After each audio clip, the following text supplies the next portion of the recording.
Okay. Now, well, just look. Let's look at this other aspect, or the flip side of what you're saying. Okay. The flip side is that those who control the decision process, the policy statement or policy direction, they actually just 1%. So how are we going to get this for the 5 million who vastly will probably be illiterate? Yes. How do we get them to begin to take over that decision-making process so that we can achieve this dream that you're talking about? Well, in the first place, I think the reality is beginning to dawn on us. First, when they came up with the last budget, the Minister of Agriculture or the presidency came up with a figure which will be the benchmark for determining the budget revenue that will now for the budget. From oil, what came out, they increased, they jacked it up.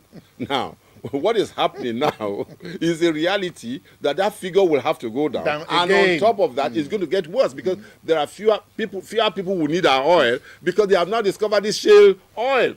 And America has even warned us. And these are our biggest markets. So in that reality, my brother, the situation now is that we don't have a choice but to come and do that thing that God has given us in the first place.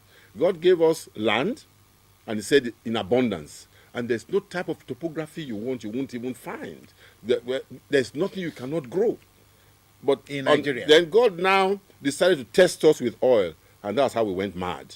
And I think by the grace of God, he will withdraw it, so we all go back to that original thing he gave us. Now, what is interesting here also is that the oil industry employs only a small group of people, very, very little.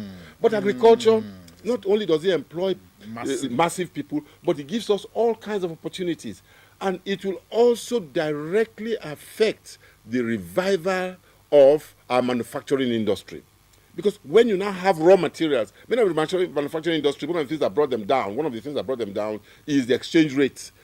To access raw materials. Raw materials. Now, many of them were constructed on importing raw materials. But if they are available locally, there will be that impetus. Now you don't have your market, and right down the line, and it helps the farmer because he knows that there is an off-taker.